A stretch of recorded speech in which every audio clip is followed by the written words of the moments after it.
Welcome to Defense Briefing. The content of the briefing includes Gaza war vanishing from French news channels amid fears of media bias. A popular Israeli leaders meeting in London sends a message to Netanyahu. Russia is burning up its future. Why Russia might put a nuclear weapon in space.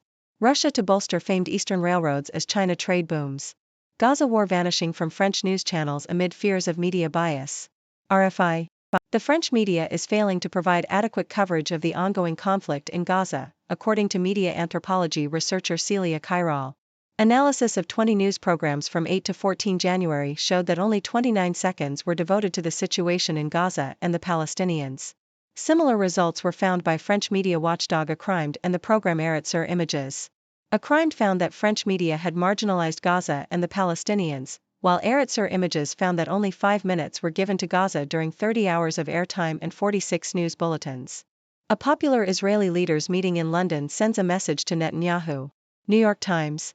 During a meeting in London this week, Benny Gantz, a member of Israel's war cabinet, was told by UK Foreign Secretary David Cameron that Israel must do more to allow humanitarian aid to flow into Gaza. Gantz is a popular political rival of Prime Minister Benjamin Netanyahu, and his unsanctioned trip to London has caused displeasure within the Israeli government. Cameron's strong stance on the issue is seen as valuable and more likely to register with Israel than if it came from a standard-issue cabinet minister. Russia is burning up its future. Foreign Affairs. Russia is heading towards abnormality as it prepares for its upcoming presidential election, which will likely secure Vladimir Putin's fifth term in office. Putin has transformed Russia into an autocratic state, with the country engaged in a permanent background war with the West. The Russian economy is increasingly dependent on government investment, particularly in the military-industrial complex, while exports are providing diminishing returns due to Western market closures. Demographically, Russia is facing a decline in population and labor productivity, which will impact the country's long-term stability. Putin's system has been moving towards authoritarianism since it began over 2 decades ago. The country's transition to a market economy and attempts at building democracy have faltered, and Russia can no longer be considered a normal country. The Russian population has become complacent under Putin's rule, and many have given up the fight for modernization. The regime has cracked down on political opposition and civil society, and Putin has actively sought the demodernization of the country. The war in Ukraine has further solidified Putin's autocratic grip on power and his rejection of democratic institutions. Russia's economy is centered around military-industrial complexes, and Putin's war in Ukraine has led to the depletion of the country's resources. The demographic decline and labor shortage in Russia will have long-term consequences for the country's stability. Putin's focus on increasing the birth rate and promoting traditional families is unlikely to address these issues. Russia's economy is becoming unproductive and is reliant on government investment. Putin's war is a fight against the future, and the consequences of his actions may only become apparent after he has left office. Why Russia might put a nuclear weapon in space. Foreign Affairs. Russia may be developing a nuclear weapon to deploy in space, which could pose a serious threat to global security.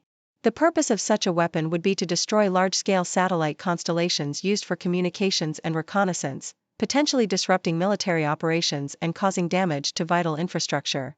Russia's decision to deploy a nuclear weapon in space, even if it never used it, could be seen as a new source of leverage over other states' space systems. Moscow has already demonstrated anti-satellite weapons capabilities, but a nuclear weapon would be a significant escalation and a violation of the Outer Space Treaty. The US has limited options for stopping Russia if it decides to deploy this capability. Russia to bolster famed Eastern railroads as China trade booms. Bloomberg.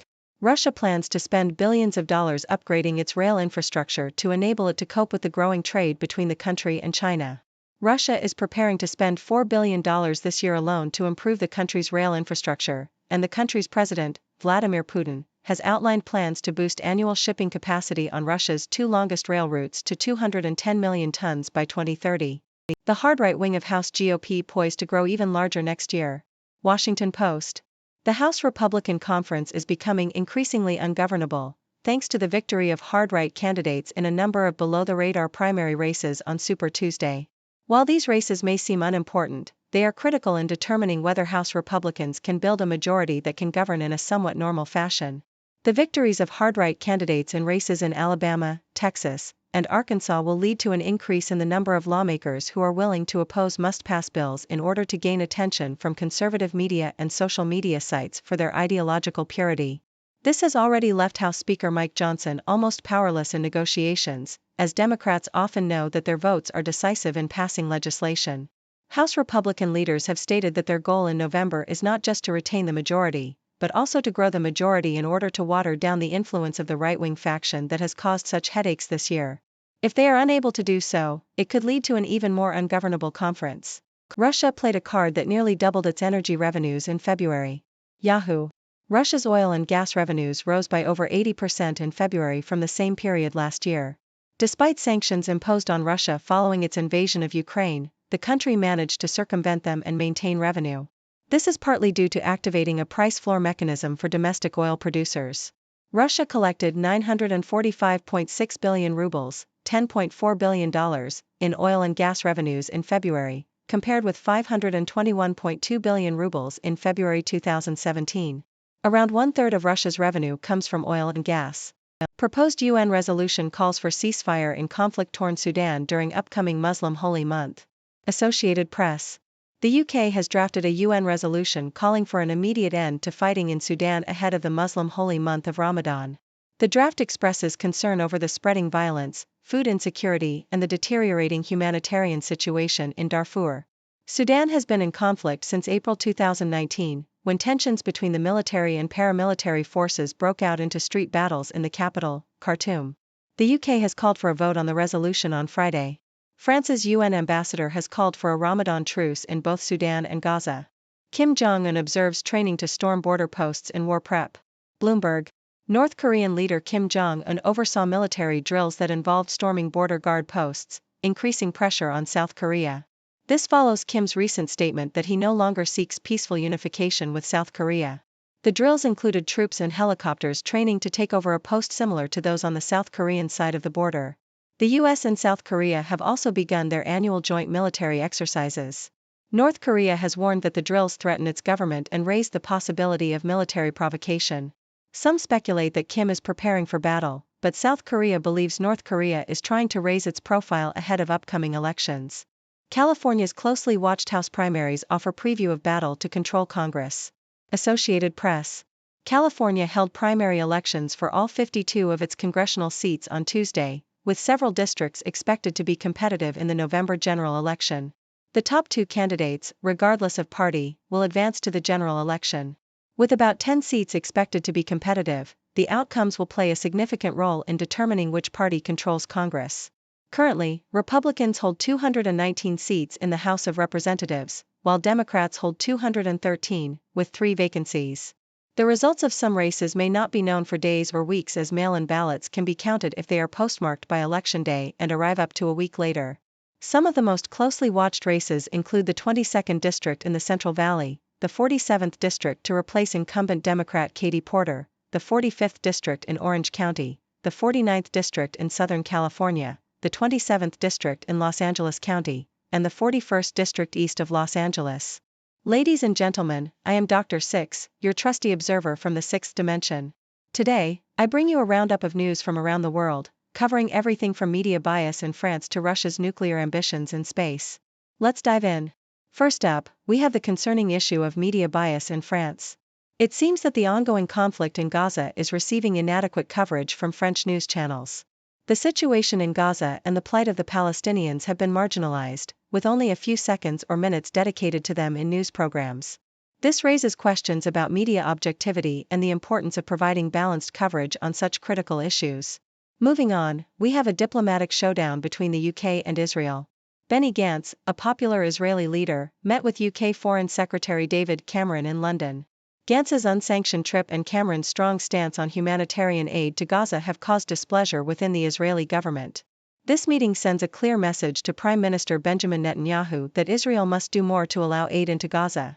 It's interesting to see how international pressure can come from unexpected sources and impact the internal dynamics of a country. Now, let's talk about Russia. The country is facing a range of challenges, from its autocratic rule under Vladimir Putin to its declining population and labor productivity. Russia's economy, heavily reliant on military-industrial complexes, is struggling, and Putin's war in Ukraine has further depleted the country's resources. It's a battle against the future, and the consequences of Putin's actions may only become apparent after he has left office. Speaking of Russia, there are reports that they may be developing a nuclear weapon to deploy in space. This poses a serious threat to global security, as it could disrupt military operations and damage vital infrastructure. The US has limited options to stop Russia from deploying such a weapon, which is a significant escalation and a violation of international agreements. It's a reminder that we live in a world where technological advancements can have dangerous implications. On a lighter note, Russia is also planning to upgrade its rail infrastructure to cope with growing trade with China. Billions of dollars will be spent to improve shipping capacity, highlighting Russia's efforts to strengthen economic ties with its neighbor. It's a strategic move that could have long-term implications for the region. Shifting our focus to US politics, the House Republican Conference is becoming increasingly ungovernable. The victory of hard-right candidates in below-the-radar primary races has led to a rise in lawmakers who oppose must-pass bills to gain attention and promote their ideological purity. This makes negotiations difficult for House Speaker Mike Johnson and could lead to an even more ungovernable conference. It's a reminder of the challenges faced by political leaders in navigating the complexities of their own party dynamics. Lastly, we have the closely watched House primaries in California. These elections will play a significant role in determining which party controls Congress. With several competitive districts, the outcomes will be closely watched by political observers. It's a preview of the battle to come in November, and the results may not be known for days or weeks due to mail-in ballots. It's a reminder that every vote counts and that democracy is a journey, not a destination. That's all for today, folks. I hope you enjoyed this whirlwind tour of global news. Remember, your thoughts and questions are always welcome. So, what are your thoughts on these news stories? Let's discuss. Thank you for tuning in. The content above showcases the latest briefing reports and analytical synopses, thoughtfully curated by the 6Do team. These insights stem from a wide array of reputable media outlets, think tanks, government sources, and specialized experts worldwide. We encourage you to explore these sources for a comprehensive perspective. Keep in mind that while the content may not always align with the official standpoint of 6Do Brief, it's not meant to be taken as absolute directives for decision-making. Comprising seasoned media professionals, learned scholars, and accomplished scientists, the 6Do team embodies a trailblazing, fully independent media entity. To customize 6Do Brief to meet your professional needs, you have the option to subscribe to a diverse array of briefings on our website, 6dobrief.com. Regardless of your location, you can conveniently receive 6Do Brief via email.